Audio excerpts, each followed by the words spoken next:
샬롬. 걸리버 여행기 10번째 제5장. 저자에게 벌어진 여러 가지 사건들을 이야기하다 죄수의 처형을 보다 저자가 항해 기술을 과시하다.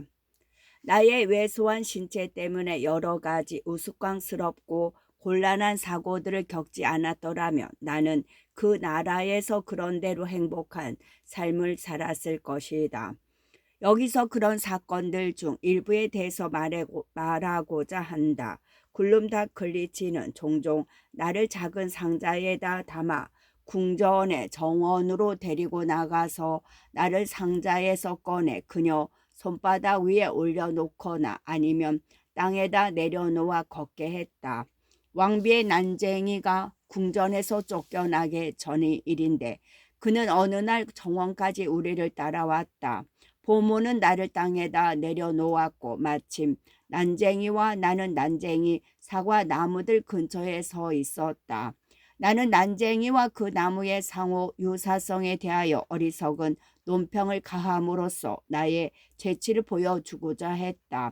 우리 영어와 마찬가지로 거인국 말에도 난쟁이 사과나무라는 단어가 있었던 것이다. 그런 모욕적인 말을 듣자 그러지 않아도 기회를 노리고 있던 저 사악한 깡패는 내가 그 사과 나무 밑을 걸어가고 있을 때 내 머리 위에서 그 나무를 세게 흔들었다. 하나리 브리스틀 지역의 술통만한 사과 여나무 개가 내 귀 근처에 우수수 떨어져 내렸다. 내가 허리를 수그리고 있는데 사과 알 하나가 내 등을 때렸고 나는 땅에 덜퍼덕 쓰러졌으나 부상을 당하지는 않았다.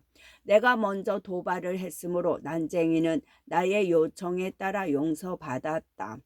또 다음 날 굴룸달 글리치는 나를 부드러운 풀밭 위에 내려놓고 혼자서 놀게 한 다음에 가정교사와 함께 저쪽으로 걸어갔다.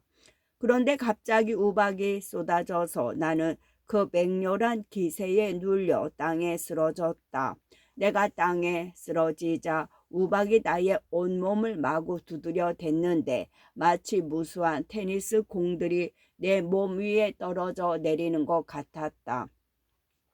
나는 내 발로 엉금엉금 기면서 내 몸 방리향 화단의 가장자리 바람이 불어오지 않는 쪽까지 가서 얼굴을 땅에 대고 엎드리면서 내 몸을 보호했다.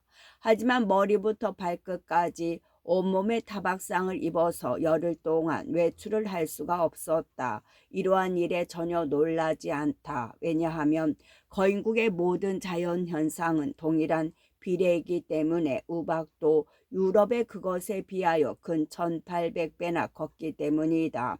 나는 너무 궁금하여 그 무게를 직접 달고 재어 보았으므로 이 사실을 자신 있게 주장할 수 있다.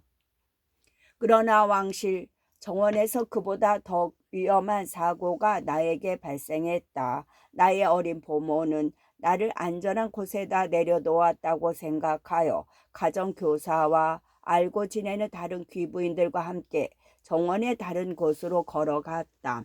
사실 나는 조용히 생각에 잠길 수 있도록 나를 혼자 내버려 두라고 자주 요청했다. 유모는 그날 상자를 들고 다니는 번거로움을 피하기 위하여 상자를 집에다 놔둔 채 정원으로 나왔다.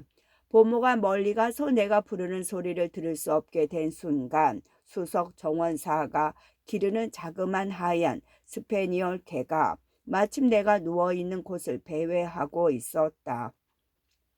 그 개는 냄새를 맡더니 내게 곧바로 다가와서 나를 입안에 물고 주인에게 달려가 꼬리를 흔들어 대면서 나를 부드럽게 땅에다 내려놓았다. 다행스럽게도 그 개는 훈련을 잘 받아서 나를 입안에 물고 달려가기만 했을 뿐 상처를 입히거나 옷을 찢거나 하지는 않았다. 그러나 나를 잘 알고 또 나를 아주 좋아했던 그 불쌍한 정원사는 크게 겁을 먹으며 어쩔 줄 몰라 했다. 그는 나를 부드럽게 두 손으로 들어올리면서 괜찮으냐고 물었다. 하지만 나는 너무 놀라고 숨이 차서 단 한마디도 할 수가 없었다. 나는 곧 정신을 차렸고 그는 나를 안전하게 어린 보모에게 데려다 주었다. 그녀는 그 무렵 아까 나를 내려놓았던 자리에 돌아와서 내가 보이지 않고 불러도 대답하지 않자 거의 제 정신이 아닐 정도로 번민하고 있었다. 그녀는 개를 멋대로 풀어놓았다고 정원사를 마구 질책했다. 그러나 그 일은 쉬쉬하면서 궁정에 알리지 않았다. 소녀는 왕비의 분노를 두려워했던 것이다. 나의 입장에서 볼 때에도 그런 이야기가 널리 퍼지면 나의 명성에 좋을 게 없었다. 이 일로 인해 굴룸달클리치는 앞으로 외출할 때 나를 그녀의 눈에 보이지 않는 곳에다 두면 절대로 안 된다고 결심하게 되었다. 사실 나는 그런 결심을 오래전부터 두려워해 왔다. 그래서 나 혼자 있을 때 벌어졌던 사소한 사고들을 그녀에게 일부러 감추었던 것이다. 한 번은 솔개가 정원 위를 날다가 급강하며 나에게 달려들었다. 만약 내가 단호한 자세로 단검을 뽑아들고 빽빽한 과일나무 밑으로 재빨리 도망치지 않았더라면 솔개는 그 발톱에 나를 낚아채고서 하늘 높이 날아올랐을 것이다. 또 한 번은 새로 쌓아 올린 두더지의 흙더미 꼭대기로 올라가다가 그 구멍에 빠져서 내 목 부분까지 잠긴 일이 있었다. 나는 옷을 더럽힌 데 대하여 지금은 잘 기억이 나지 않는 거짓말을 둘러대어 간신히 위기를 모면했다. 또 한 번은 불쌍한 영국에 대하여 곰곰이 생각하며 혼자 걷다가 달팽이 껍질에 걸려 넘어지는 바람에 오른쪽 정강이를 부러뜨린 적이 있었다. 그처럼 나 혼자서 걸을 때면 아주 몸집이 작은 새들도 전혀 나를 두려워하지 않았다. 나는 그것을 즐겁게 여겨야 할지 아니면 창피하게 여겨야 할지 난감했다. 그 작은 새들은 나에게서 1미터도 떨어지지 않은 지점까지 날아와서 두리번거리며 벌레나 기타 식량을 찾았는데 아예 그들 근처에는 아무도 없다는 듯이 무관심하고 태평해 보였다. 한 번은 집바귀가 내 손에 들려있던 케이크 한 조각을 부리로 낚아채기도 했다. 그건 굴룸달클리치가 아침 식사로 내게 건네준 것이었다. 내가 이런 새들 중 한 마리를 잡으려고 하자 그 새들은 과감하게 내게 달려들면서 내 손가락을 물려고 했다. 나는 감히 내 손가락을 그들의 부리가 닿는 쪽으로 내밀 수가 없었다. 그러더니 새들은 무관심하게 뒤로 물러서면서 아까 했던 것처럼 벌레나 달팽이를 찾아다녔다. 그러던 어느 날 나는 두꺼운 방망이를 들고 나와 있는 힘을 다하여 홍방울새에게 던졌다. 운 좋게도 나는 그놈을 쓰러뜨렸고 양손으로 그놈의 목을 잡고서 의기양양하게 나의 보모한테 달려갔다. 그러나 잠시 기절했던 새는 곧 기력을 회복하고서 두 날개로 나의 머리와 신체 양옆을 마구 때려댔다. 그 새를 팔을 뻗어 멀찍이 들고 있어서 새의 발톱이 내게 미치지는 못했지만 그놈을 그만 놓아버리고 싶은 생각이 20번은 더 들었다. 그렇지만 곧 하인이 달려와서 새의 목을 비틀어 버림으로써 나는 공경에서 벗어났다. 나는 왕비의 명령으로 다음날 그 새를 점심 식사로 먹었다. 내가 기억하기에 그 홍방울새는 우리 영국 백조만한 크기였다. 왕비의 시녀들은 종종 굴룸달클리치를 그들의 거처로 초대하면서 나도 함께 데려오라고 했는데 나를 직접 보고 또 만져볼 속셈이었다. 그들은 종종 나를 머리끝에서 발끝까지 알몸으로 벗겨놓고 나를 그들의 가슴 위에 드러눕게 했다. 나는 거기서 심한 역겨움을 느꼈다. 덜어놓고 말해보자면 그들의 피부에서 아주 고약한 냄새가 났기 때문이다. 나는 이 기부인들을 험담할 의도로 이렇게 말하는 것은 아니다. 사실 나는 그들을 아주 존경한다. 하지만 내 생각에 나의 후각이 나의 왜소한 신체에 비례하여 더 날카로워졌던 것 같다. 우리 영국에서 고귀한 신분의 사람들이 그러하듯이 이 고귀한 여인들은 그들의 애인에게는 물론이고 그들 사이에서도 그렇게 불쾌한 사람들이 아니다. 그들의 자연스러운 냄새는 그런대로 참을만 했는데 그들이 향수를 사용하여 몸을 치장한 경우에 나는 그 즉시 기절해 버렸다. 나는 소인국에 있었을 때 나의 친한 친구가 내게 해준 말을 잊어버릴 수가 없다. 나는 그곳에서 어떤 따뜻한 날에 운동을 심하게 했는데 그 친구는 내게서 강한 냄새가 난다고 솔직하게 말해 주었던 것이다. 대부분의 남성들이 그렇듯이 그건 전혀 나의 잘못이 아니었지만 소인국의 내 친구는 나에 비하여 후각이 아주 발달해 있었는데 그건 여기 거인국 사람들에 대한 나의 후각과 비슷한 것이다. 이런 점에서 나의 여주인인 왕비와 어린 보모 글룸달클리치에 대하여 공정한 평가를 내려야 한다고 생각하며 두 사람은 그 어떤 영국 기부인 못지않게 상냥하고 우아한 사람이다. 나의 보모가 나를 데리고 왕비의 시녀들을 방문할 때 내가 가장 불만족스럽게 생각한 일은 그들이 아무런 예의도 지키지 않으면서 마치 내가 아예 존재하지 않는 사람인 것처럼 대하는 모습을 보는 것이었다. 그들은 내가 보는 데서 옷을 훌렁 벗어버리고 속옷을 입었다. 그동안 나는 그들의 화장대 위에 올려놓아져서 그들의 알몸을 훤히 다 볼 수가 있었다. 그건 전혀 매혹적인 광경이 아니었으며 나는 공포와 혐오 이외에 다른 감정은 느낄 수가 없었다. 그들의 피부는 너무나 거칠고 울퉁불퉁했으며 가까이에서 보면 온갖 잡다한 색깔로 얼룩덜룩했다. 여기저기에 쟁방만한 검은 반점이 나 있었고 그 반점에서는 노끈보다 더 굵은 털이 삐죽 튀어나와 있었다. 그들의 신체 나머지 부분에 대해서는 더 이상 말할 것도 없다. 그들은 내가 옆에 있는데도 전혀 망설이지 않고 적어도 2통 760리터나 됨직한 분량의 원을 4,500리터가 넘게 들어가는 요강에나 방류했다.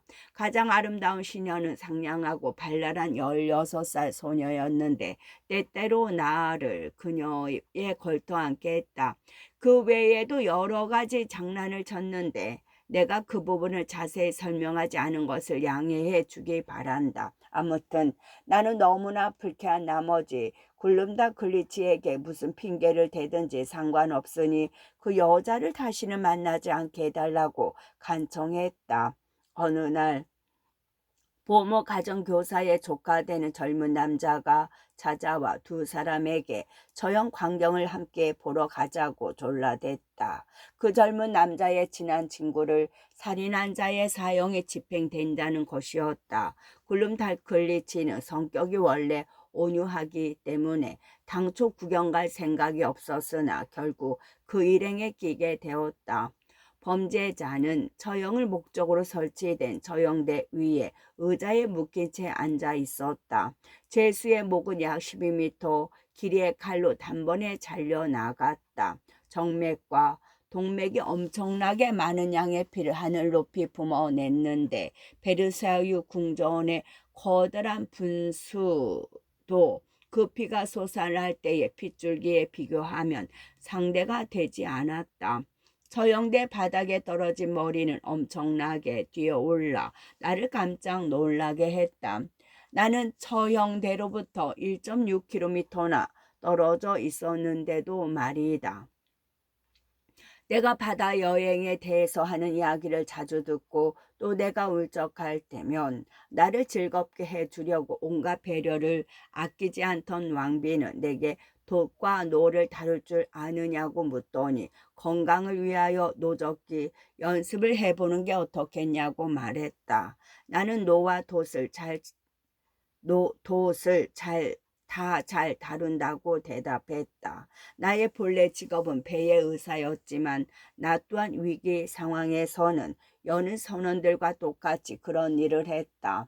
그러나 거인국에서 그런 노젓기를 어떻게 할 수 있겠는지 의아했다. 여기서는 가장 작은 나룻배도 영국의 제1급 군함 크기와 맞먹기 때문이었다. 게다가 내가 다룰 수 있는 작은 보트는 그들의 커다란 강에서는 운항이 불가능했다. 왕비 마마는 내가 보트의 설계도를 준비하면 왕실의 목수가 그걸 제작한 다음에 그 배를 띄울 장소를 마련해 주겠다고 말했다. 목수는 아주 재간이 좋은 일꾼이었고 내 지시에 따라서 열흘 만에 유럽 사람 8명을 너끈히 태울 수 있고 필요한 장비를 모두 갖춘 유람선을 만들어냈다. 그 배가 완성되자 왕비는 아주 기뻐하면서 배를 들고 왕에게 달려갔다. 왕은 수조에다 물을 가득 채우고 나를 그 배에 태워서 한번 시운전을 해보라고 지시했다. 하지만 수조에는 배에 마련된 2개의 노를 돌릴 만한 공간이 없었다. 하지만 왕비는 그 전에 이미 또 다른 대비책을 강구해 두었다. 그녀는 목수에게 길이 90m, 폭 15m, 길이 2.4m의 나무통을 준비하도록 시켰다. 또한 그 통에 물이 새는 것을 막기 위해 틈새마다 역정을 발라 놓았다. 그들은 그 통을 가져와서 왕궁 바깥방의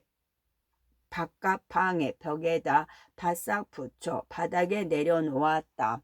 나무통의 바닥에는 배수구가 있어서 물이 섞기 시작하면 그 구멍으로 물을 빼게 되어 있었다. 하인 2명이면 그 통을 반 시간 만에 물로 가득 채울 수 있었다. 이 통에서 나는 종종 나 자신뿐만 아니라 왕비와 귀부인들의 즐거움을 위해 노를 저었다. 그들은 내가 노련하고 민첩하게 노를 젓는 모습을 보면서 아주 즐거워했다. 때때로 나는 배의 돛을 활짝 폈고 그럴 때는 배를 능숙하게 조종하기만 하면 되었다. 귀부인들은 부채를 흔들어서 바람을 보내주었고 그들이 피곤해지면 시동들이 입김을 불어서 내 돛을 앞으로 나가게 했다. 나는 마음대로 배의 방향을 우현 혹은 좌현으로 전환하면서 내 기량을 뽐냈다. 내가 기술을 다 보이고 나면 굴름다 글리치가 내 보트를 그녀의 방으로 가져가서 방 안에 박혀있는 못에다 걸어두어 마르게 했다. 이 항해술 시범에서 나는 사고를 당해 거의 목숨을 잃을 뻔했다. 시동이 물통 위에다 내 배를 내려놓았을 때 굴름다 글리치 옆에 있던 가정교사가 아주 주제넘게도 나를 손으로 들어서 보트 위에 내려놓으려 했다. 그 와중에 나는 그녀의 손가락 사이로 미끄러져서 12m 아래의 바닥으로 추락사할 뻔했으나 아주 다행스럽게도 가정교사의 가슴 장식에 꽂혀있던 큰 핀에 걸렸다. 그 핀의 머리가 내 셔츠와 바지의 허리띠 사이에 걸렸던 것이다. 이렇게 하여 나는 허리 부분이 핀에 꿰인 채 공중에 매달리게 되었고 굴름달 글리치가 나를 황급히 구해주었다. 또 한 번은 이런 일이 있었다. 사흘마다 한 번씩 물통에 물을 갈아 넣는 하인들 중 하나가 부주의하게 물을 퍼와서 그 양동이에서 커다란 개구리가 튀어나왔다. 개구리는 물론 하인은 이것을 미처 알지 못했다. 개구리는 내가 보트에 오를 때까지 물속에 숨어 있었다. 그러다가 쉴 곳을 찾아 배에 올라오면서 배의 한쪽에 기댔다. 나는 배가 전복되는 것을 막기 위하여 온 힘을 다하여 반대쪽에 힘을 주어야 했다. 개구리는 배 위에 올라오자 배의 절반 정도를 뛰어오르며 내 머리 위로 덮쳐왔다. 이어 앞뒤로 움직이면서 그 징그러운 진흙을 내 얼굴과 옷에다 마구 발라댔다. 그놈은 몸집이 커서 평소 생각했던 것보다 더 기형적인 동물처럼 보였다. 굴름다클리치가 도와주려 했으나 나 혼자서도 충분히 그놈을 상대할 수 있다는 뜻을 알렸다. 나는 노를 하나 들어 그놈을 마구 내리쳤고 마침내 배에서 완전히 쫓아냈다. 그러나 내가 그 왕국에서 겪은 가장 큰 위험은 주방의 직원이 기르는 원숭이에게 당한 일이었다. 글룸닷글리치는 이를 보러 가거나 누구를 만나러 갈 때에는 나를 그녀의 방에다 넣어두고 문을 잠갔다. 그날은 날씨가 아주 따뜻했으므로 방문이 열려 있었고 내가 있던 커다란 상자의 창문과 문도 열어놓은 상태였다. 나는 주로 그 커다란 상자에서 생활했는데 그 상자가 공간도 넓고 주거하기에 편리하기 때문이었다. 내가 탁자에 앉아 조용히 명상하고 있는데 뭔가가 방의 창문에서 쿵쾅거리며 이쪽에서 저쪽으로 건너뛰는 소리가 들려왔다.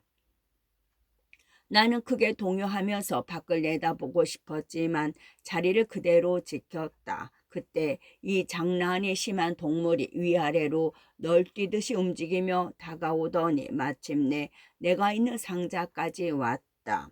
원숭이는 아주 궁금해하고 즐거워하면서 상자를 쳐다보았고 그 문과 창문을 다 들여다보았다. 나는 방의 제일 먼 구석으로 후퇴했다. 원숭이는 온 사방에서 나를 쳐다보면서 나를 겁먹게 만들었다.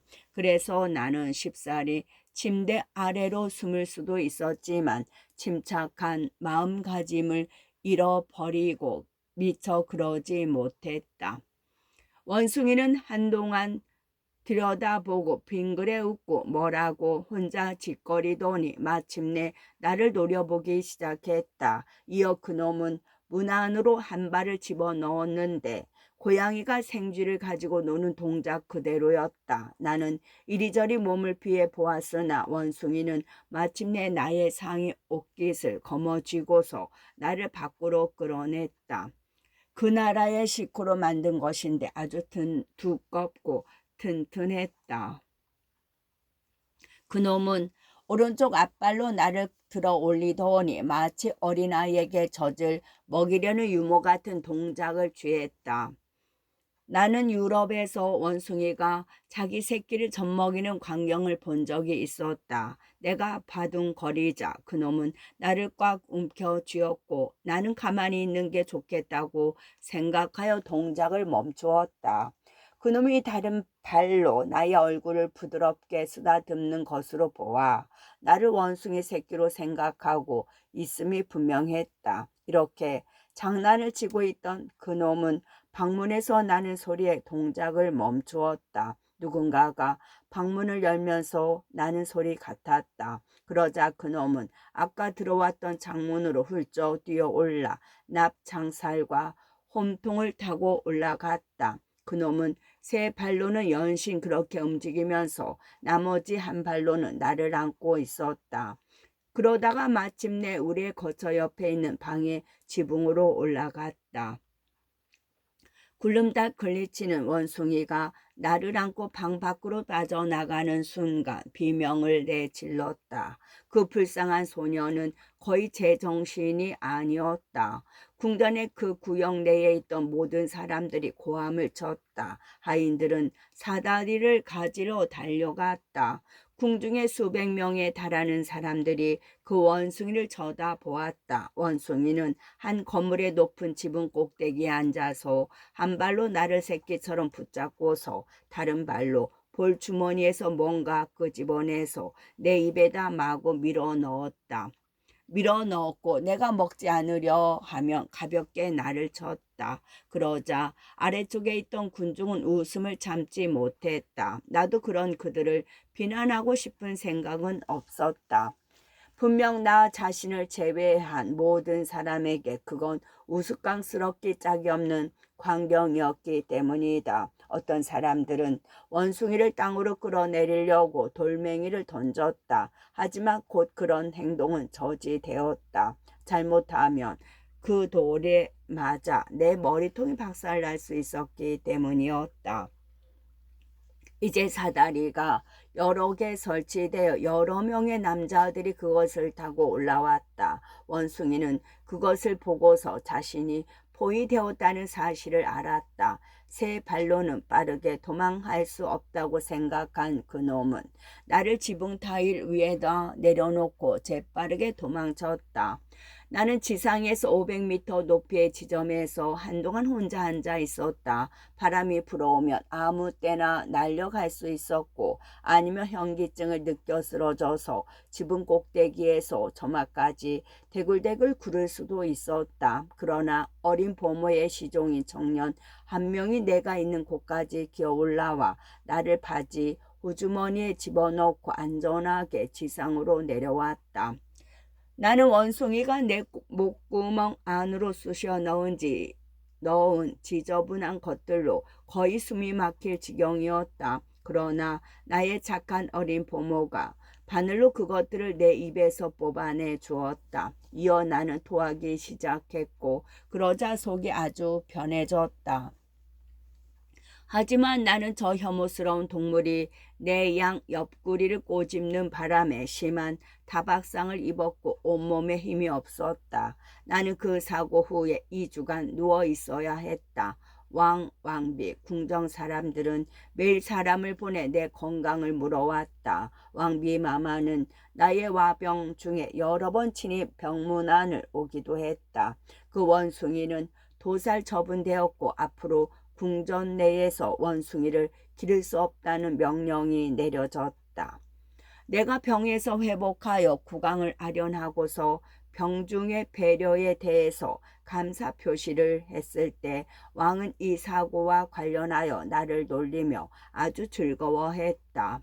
그는 내가 원숭이 앞발에 잡혀 있을 때 무슨 생각을 했느냐고 물었다. 그놈이 내게 준 음식과 그 먹여주는 방식이 마음에 들더냐고 물었고 지붕 꼭대기에 신선한 공기가 나의 식욕을 재촉했느냐는 질문도 했다.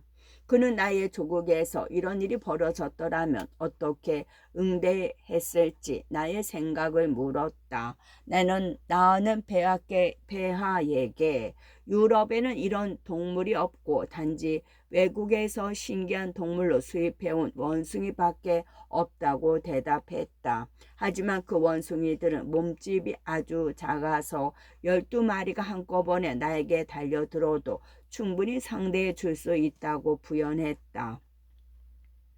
나를 낚아챈 그 흉측스러운 동물에 대해서 그놈은 덩치가 코끼리만 했다. 그놈이 내 방에 앞발을 들이밀 때 두려움을 이기고 단검을 쓸 수 있었더라면 그러면서 나는 무서운 표정으로 칼자루를 탁 쳤다. 그놈에게 상처를 입혀서 들어온 것 못지않게 황급히 달아나게 했을 텐데 그러지 못한 것이 유감이라고 말했다. 나는 이 말을 아주 단호한 어조로 말했는데 자신의 용기를 의심받지 않기 위해 일부러 더 단호한 태세를 취하는 사람과 비슷했다. 그러나 나의 말은 커다란 웃음 이외에는 아무런 반응도 이끌어내지 못했다. 주위의 신하들이 아무리 국왕 폐하 앞이라 할지라도 차마 그런 웃음까지는 참지 못했던 것이다. 그때 나는 이런 생각을 했다. 덩치가 너무 차이나서 아예 비교의 대상이 되지 못하는 사람들 앞에서 덩치 작은 사람이 자신의 명예를 내세우려 하는 것은 아주 헛된 일이로구나. 그리고 귀국한 후 영국에서도 내가 깨달았던 그런 교훈을 주는 사례를 아주 빈번하게 볼 수가 있었다. 출신, 인격, 재치, 상식 등이 전혀 없는 하찮고 한심한 시종이 자신을 중요한 사람이라고 생각하면서 왕국의 고관들과 동급이라고 여기는 것이었다. 나는 날마다 궁중에 이런저런 웃긴 이야기거리를 제공했다. 굴룸다 클리치는 나를 아주 사랑하기는 했지만 내가 왕비 마마를 즐겁게 할 듯한 어리석은 일을 저지를 때마다 그것을 왕비에게 보고했다. 나의 부모는 어느 날 건강이 좋지 않아서 도시에서 1시간 거리인 50km 떨어진 곳으로 바람을 쐬러 갔다. 그들은 들판의 작은 길 옆에 마차를 세우고 내렸다.